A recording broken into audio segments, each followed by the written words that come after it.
Muitas vezes, o ser humano quer buscar espiritualidade, quer buscar entendimento, mas ele quer buscar alicerçado nos conceitos que ele adquiriu desde a sua tenra infância. Então nós vamos ver pessoas que querem entender espiritualidade, mas que acaba sendo influenciada pela cultura que a ele foi transmitida. E para buscar o entendimento da espiritualidade, nós temos que nos libertar. Tudo que nós falamos a respeito de espiritualidade não vai para nenhum lado, nem o lado hebraico, bíblico, não, mas isso aqui, não sei o que, a Bíblia hebraica, a Bíblia é isso, ou não vai nem para a Torá, ou não vai para outro sentido qualquer que seja espiritualista, não vai afetar ninguém, não vai atingir, a ideia não é atingir ninguém, não é afetar ninguém, não é ir contra ninguém, é apenas abrir os entendimentos, retirar os véus. Se eu estou, se você está, se nós estamos em um país cristão, compete a nós entendermos o que significa esse negócio todo chamado cristianismo. Onde nasceu, como nasceu, de que forma nasceu, etc e tal, como é que vem a história. Porque se eu tive uma cultura cristã, eu vou ter tendências a analisar isso tudo com influência da cultura que eu tive, do berço que eu tive, das igrejas por onde eu passei. Nós vemos filósofos que falaram a respeito de religiões, que nasceram filhos, que o pai foi pastor ou foi bispo de uma igreja, e depois esse filósofo precisou se libertar daquilo para poder exteriorizar sabedoria que ele tinha para exteriorizar. Então nós temos que nos libertar, porque se nós não nos libertarmos, fica difícil entender as coisas. Então, se você foi criado numa determinada crença ou religião, numa família que seguia determinada crença, se você não se libertar daquilo, você não consegue analisar o presente. E você tem que arrancar essas amarras, custe o que custar. Assim como a lagarta, eu acabei de dizer que ela tem que fazer força para sair, para voar. Vocês já viram, talvez tenham assistido como é que nasce uma girafa? Girafa, vocês sabem que é alta. A mãe despeja a filha lá de cima. É um tombo. Para a girafinha representa não sei quantos andares. A mãe joga a filha lá de cima. Balão! Aquele negócio cai no chão, você fala, morreu. Não. Por que é necessário esse choque? Para acordar logo, levantar logo, porque está num lugar tremendamente perigoso e onde bicho come bicho. Daqui a pouquinho ela já está de pé e etc e tal, e correndo atrás da mãe. Precisou levar um tombo daqueles. Então a engenharia que existe em cada espécie animal, ela difere muito da engenharia que existe sobre a nossa espécie. Vamos ver se vocês conseguem alcançar o meu raciocínio. O Cristo das girafas, está dando para entender? Eu estou querendo dizer o espírito. Não estou dizendo que é o Cristo religioso da girafa. Estou querendo dizer o espírito matriz da girafa. Quando criou a girafa, ele não criaria, se ele tivesse dentro dele o conceito de bondade humana. Fazer despencar um bichinho de 2 metros de altura dá dó. Um bebezinho dá dó. Outra coisa, fazer o bicho se alimentar de espinho, cada espinhão é enorme, dá dó. Deu para compreender? Então não pode existir esse conceito de bondade humana, porque senão não existiria a diversidade de espécies como é. Nós estaríamos vivendo num planeta onde todo mundo lambia todo mundo, onde todo mundo ficava passando melzinho em todo mundo, onde bicho alisava, o leão ficava encostado, é o sonho, né? O leão ficava encostado na ovelhinha, conversando na orelhinha da ovelhinha. Seria um planeta bem diferente, não seria? Mas quem criou não tem esse conceito de arquitetura e de engenharia. Então ele desconhece a palavra bondade, conforme nós conhecemos. É preciso raciocinar sobre isso. Está tão claro, às vezes a coisa é tão clara que a pessoa não enxerga. O ser humano tem essa coisa, esse comportamento. Quando a coisa é muito clara, ele não enxerga. É interessante isso. E aí começa-se a fazer teorias, fábulas. Então, o camarada passou pela vida, não foi feliz, teve um monte de enfermidades, não foi obediente, não foi boa pessoa, não foi isso, não foi aquilo, enfim, coloca-se lá uma série de qualificações para aquela alma. Então, durante a vida dele, ele não conseguiu. Mas não tem problema, ele vai sair daqui, ele vai para um outro lugar, lá ele vai ficar internado algum tempo, e lá a gente dá um jeito, lá tem gente que dá um jeito.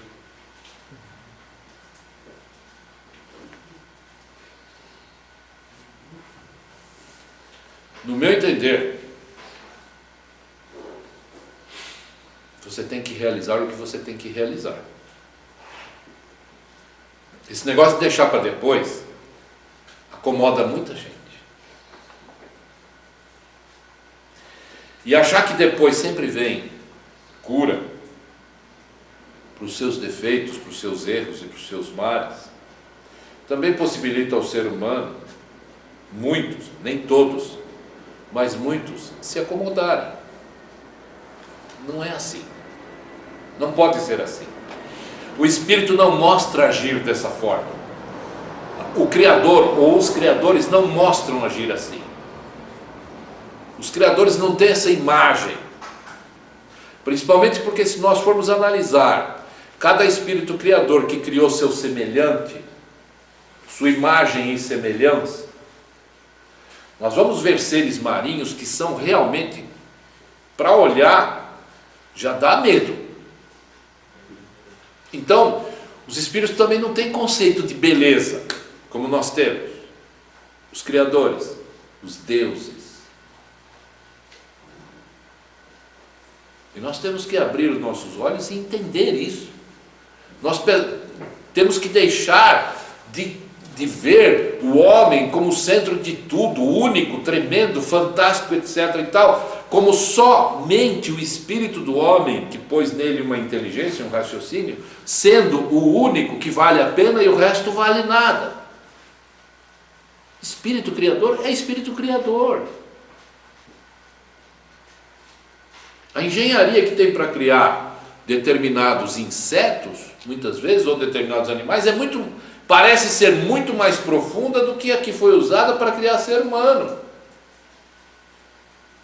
Está provado por experiências em laboratórios. Orangotangos têm uma rapidez de raciocínio. Alguns animais têm uma rapidez de raciocínio muitas vezes superior à nossa. Muitas vezes superior à espécie humana. A memória, os animais têm que ter alma, porque senão não haveria neles memória. Como é que o animal acha o caminho de volta para casa? Como é que o animal conhece o cheiro do seu filho? Como é que o animal identifica a sua cria? Como é que o animal faz suas transmigrações? Como é que o animal viaja milhares e milhares de quilômetros para ir lá onde ele nasceu? Quer dizer, essa memória permanece em cada animal. Nós temos que observar isso. Para entender a espiritualidade, nós temos que abrir os olhos para tudo que está ao nosso redor. E nós não podemos nos focar simplesmente só numa coisa, como se o resto não existisse. Como existe hoje muitas vezes a tentativa de fechar os olhos para o que está errado. Então as pessoas vão se agregando cada vez mais para viver em edifícios altamente fechados e cercados e murados, com segurança, com aquilo, não sei o que, etc. Tal. Trabalha num forte, numa fortaleza, mora numa fortaleza, etc. e tal. E quem poderia fazer alguma coisa não faz. Por quê? Porque fecha os olhos para a realidade. Nós não podemos. Se nós vamos tratar das coisas espirituais, nós temos que abrir os olhos para tudo. E temos que abrir os olhos para primeiro conhecer nós mesmos, o que está dentro de mim. Então eu tenho uma mente sensual, um lado sensual, muito bem, é verdade, esse daí só gosta de coisas materiais, é mesmo. Esse daí gosta, e se eu não ter cuidado, ele vai para a luxúria. Entenderam ou não? Está dentro de você. Aí você tem o seu lado voltado para a simbologia de Jesus, que é averso a isso aí. O macho e fêmea do Jesus é averso ao macho e fêmea de Jezabel. E botar esses dois sentados na mesma mesa para cear não é aconselhável. Você tem que fazer uma opção. Como você se sentiria sentando numa mesa, tendo que participar da mesma mesa, na mesma ceia, com um ser daqueles totalmente oposto, oposto ao seu caráter, à sua educação, à sua meta, à sua conduta? Você não se sentiria bem. Então nós temos que fazer uma opção dentro de nós, constantemente. Esse é o esforço para ganhar as asas. Esse é o esforço para nascer. Esse é o esforço para ganhar o pão, para comer o pão de cada dia. Porque se você é o Espírito e Jesus é o pão, você tem que fazer esforço para comer desse pão. Deu para entender isso aí agora? O que ele é o pão da vida? Ele falou, meu corpo é pão. Eu sou o pão. E quem come isso? O Cristo. E quem é o Cristo? Espiritualmente você. Entenderam isso aí? Faz sentido? Encaixa bem isso? É uma engrenagem perfeita? Então, para comer o pão, ganharás o teu pão com muito sacrifício, o pão de cada dia com muito sacrifício, porque se o teu Jesus simboliza o pão, para você conquistar e comer desse pão tem que ter sacrifício. E Jezabel não pode comer desse pão junto, com as mãos imundas. Entenderam a separação? E a Jezabel está constantemente na sua cabeça, como uma mente opositora. E o opositor foi dado o nome de chifrudo, do rabo vermelho. Foi a figura que pintaram para ele, o marido da Jezabel. Na verdade, ela é a mãe da malícia. É o lado da malícia, é a mente humana. Na verdade, todas essas figuras não existem. Elas são simbólicas. É para representar. E é nisso que você tem que se esforçar. Para tirar a figura fora e entender. A imagem tem que sair fora. Por quê? Porque o ser humano adora imagem. Se curva perante qualquer imagem. Qualquer coisa que... O ser humano só consegue pensar através de imagens. Falou Deus, Deus, pensou numa imagem. Falou Jesus, pensou numa imagem. Falou Jezabel, pensou numa imagem, mas toda pintada, borrada, tal. Entenderam ou não? Não é assim que funciona. Falou serpente, pensou numa imagem. Cobra. Mas a serpente que eu estou falando não é cobra. É uma serpente de raciocínio. Né? Não tem imagem. Aí chega para você e fala, não tem imagem. Ih, agora complicou. Como é que eu vou pensar numa coisa que não tem imagem? Mas é o caminho verdadeiro da espiritualidade. É pensar tirando as imagens da frente. Então como é que você consegue se pensar espírito sem forma, hein? Sem ter imagem? Porque a tendência do humano é, será que eu sou espírito grandão? Será que eu sou espírito baixinho? Será que eu sou espírito delgado? Ou será que eu sou espírito gordinho? Quer dar imagem. Por quê? Temos que sair disso. Porque isso só funciona na matéria. Por isso o ser, quando vem, ele tem uma imagem. Alguns, quando nasce, acaba de nascer, é assustador.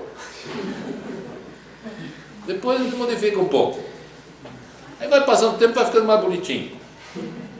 Aí as bonitinhas vão ficando mais bonitinhas. E os bonitinhos mais bonitinhos. Depois o processo começa a se inverter. As bonitinhas começam a ficar feinhas. E os bonitinhos começam a ficar feinhos. Então esse conceito, quando você fala para a pessoa, a alma fica em suspensão.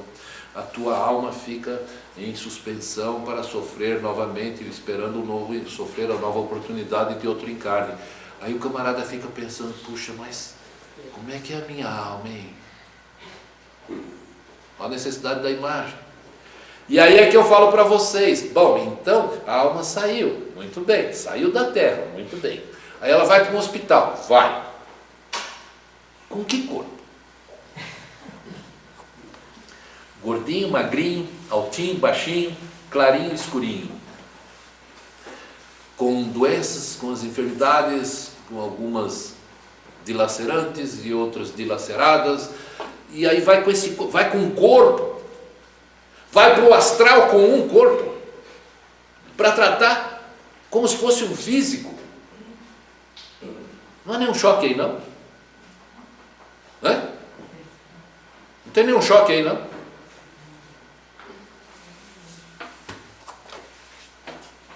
Então o responsável por isso é memória, né? Memória da Terra. Só que a memória não é corpo. Então o que tem é holografia. Imagem refletida como num espelho. Se eu tenho aqui o original, coloco 50 espelhos, eu vou ter 50 imagens mentirosas. Só existe uma real. As outras são falsas, mas são imagens. Parece verdadeira. Hoje holografia, você vê aí processo, faz o cantor estar lá num show e o cantor não está. A imagem holográfica. Faz um artista estar num lugar e ele não está. A imagem holográfica. Muito bem. Então, nós somos holografia temporária do nosso espírito. Mas aí a pessoa quer pôr imagem. Mas nós somos holografia do espírito.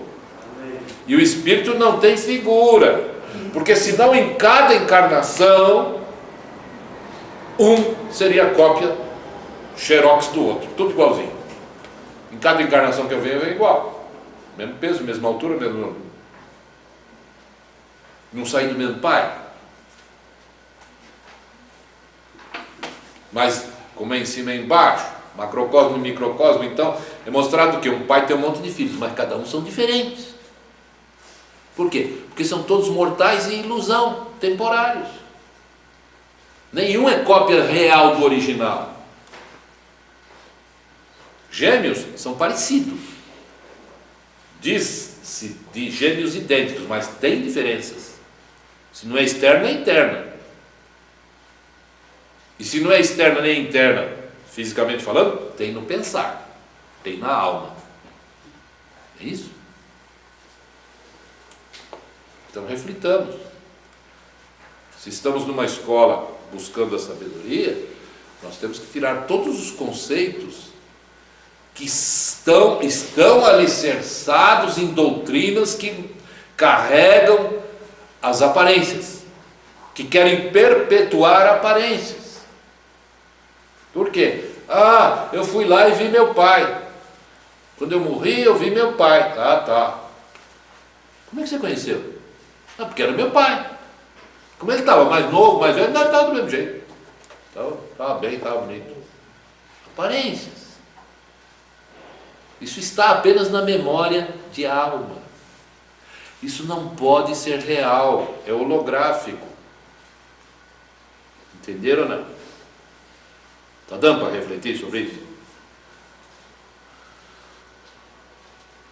Então é como os espelhos. Então eu tenho lá, então eu estou aqui com esta caneta, vamos colocar 50 espelhos e vamos focar todos eles, dirigir para cá, todos focados aqui. Então em cada espelho eu tenho lá a minha caneta refletida, eu pego o martelo, vou no primeiro, quebro, a caneta continua igual. Quebro o segundo, quebro o terceiro, vou quebrando espelhos, a caneta continua igual.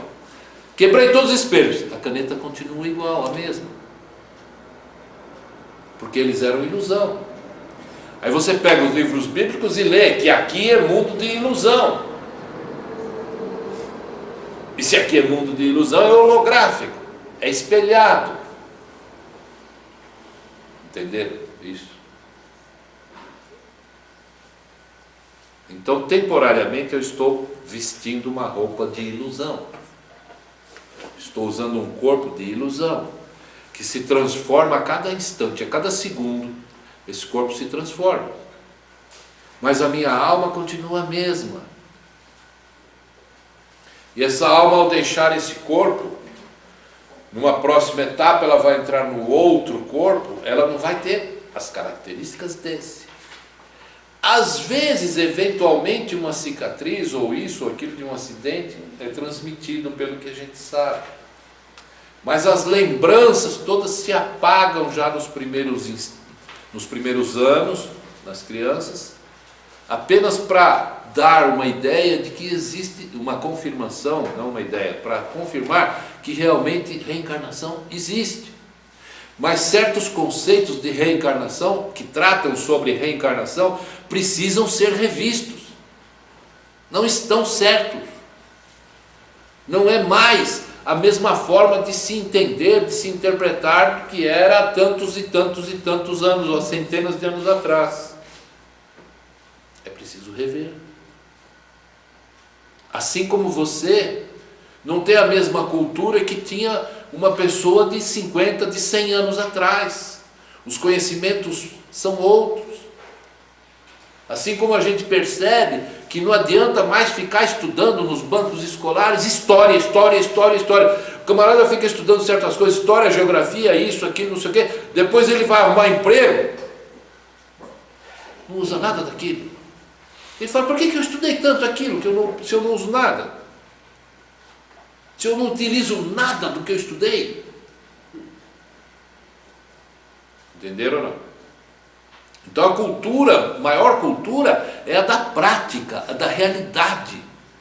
A cultura que realmente o ser humano utiliza como aprendizado real. Essa é a verdadeira cultura. Um professor dá aula hoje, uma aula inteira, num quadro, ali na janela de fora, como eu já disse em uma outra citação, ali na janela de fora estão árvores, etc. e tal, tem lá um animal, isso, aquilo, mas ele não faz os alunos olharem para fora da janela, ele dá tudo aquilo no quadro ali. Ó, isso aqui é um macaco, isso aqui é um cachorro, isso aqui é uma árvore, isso aqui é uma maçã, e o pé de maçã está lá fora, mas ele nunca leva os alunos para ver o pé de maçã como é. Põe a mão, pega a maçã. Não. Então o que está acontecendo muito é isso. É muita teoria, só está teorizado. Mas nós temos a chance de ver a prática espiritual dentro de nós, não só fora. E é isso que nós temos que buscar. Nos momentos de reflexão você começa a dividir, você começa a pensar, eu tenho uma mente aqui que é mundana, Tenho essa outra aqui, que é a mente que se arrepende dos erros, etc e tal, vai simbolizar a Maria de Magdala, muito bem, interessante isso. Tenho aqui um mestre ensinando, simboliza as palavras dele, etc e tal. E tem o outro do lado de cá que quer me levar para a guerra, para a ira. Alma, duas almas, uma macho e fêmea do lado de cá, outra macho e fêmea do lado de cá. Eu não posso, se eu estou estudando espiritualidade, eu não posso simplesmente separar. Não, essa figura é masculina ou essa figura é feminina. Não, se eu estou tratando de entidades, eles não podem ser só masculino ou só feminino. Entenderam ou não? Isso vai além de certos conceitos que se tem aí, de certos estudos. Por quê? Porque você nasceu num corpo que tem aparência e tem manifestações masculinas, então você é levado para raciocinar masculino, você é levado para raciocinar feminino. Não pode. E nós vemos hoje a que nível está as leis como estão, permitindo a junção de casais do mesmo sexo, etc, etc. E não vou entrar em detalhes com isso, mas isso mostra quando o ser exterioriza um sexo oposto ao corpo que ele, o sexo diferente do corpo que ele nasceu. Por quê? Porque na alma tem os dois. Entenderam ou não? A alma é macho e fêmea. Uma hora pode manifestar um, outra hora manifesta o outro, mas a alma é uma só. Ela tem dois rostos, o barbudo e o sem barba, vamos dizer assim, para você entender mais fácil. E aí o camarada nasceu com o corpo do masculino, mas quer manifestar o feminino. Por quê? Quem dita isso? Quem dá essas cartas? Quem impõe essas coisas? A alma. Nós somos o que a nossa alma quer que nós sejamos. Entenderam? E aí nessa opção, você percebeu para que lado você está. Nós temos grandes conflitos que existem, que estão se introduzindo hoje no meio das religiões. Por quê? Porque as religiões, principalmente a cristã, sempre quis pôr assim, macho é macho, fêmea é fêmea.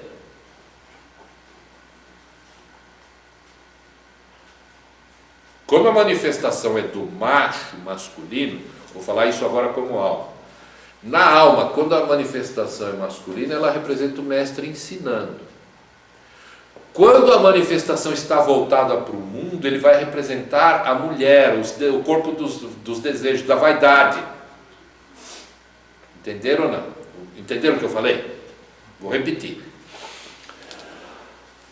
No ser, quando representa, por exemplo, um Jesus, na alma, que ensina, está representando um Jesus, um que ensina, que fala parábolas, e que a gente tem que abrir as parábolas e entender, etc e tal, etc, etc, etc. Representa o masculino, é uma cabeça mais assentada, é mais sério, é menos vaidoso, é isso, é aquilo. Representa o masculino, o homem. Estou falando de alma.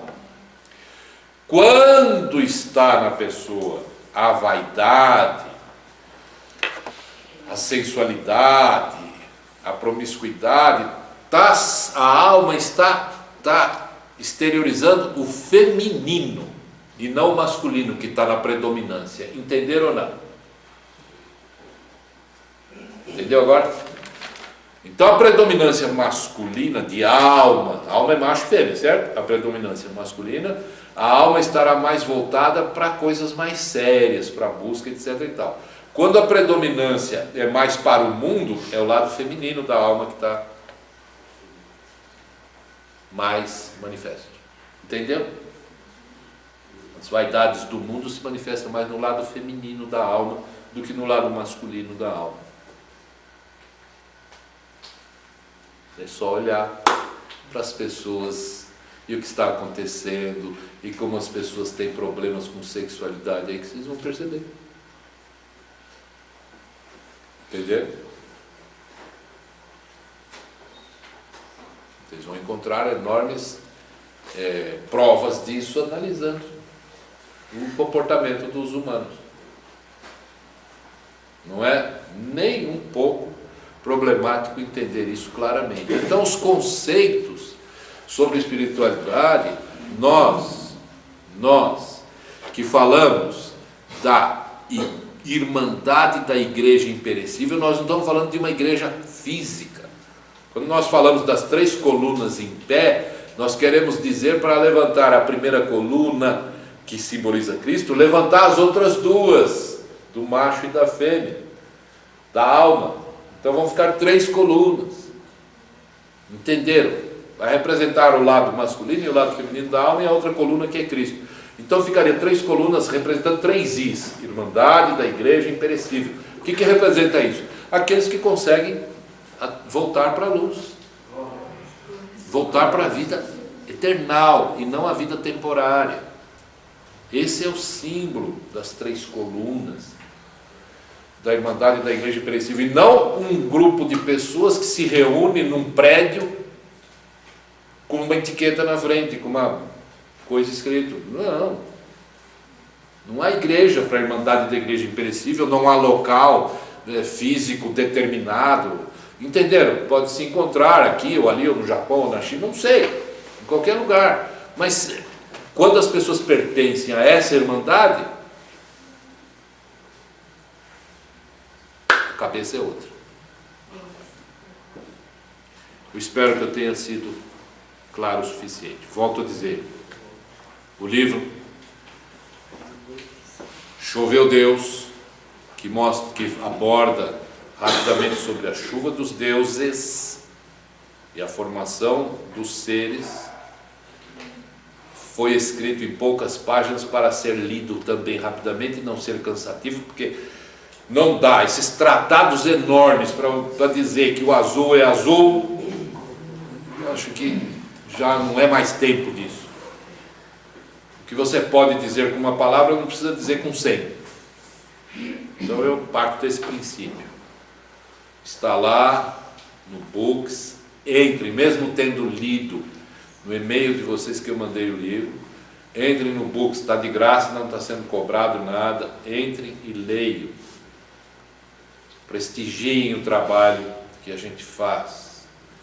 A gente investe tempo e dinheiro nesse trabalho para causar benefício para as almas que estão buscando sabedoria e conhecimento, independente de religiosidade, de crença, disso ou daquilo. Não temos nenhuma religião, não pregamos nenhuma religião, todas são ótimas.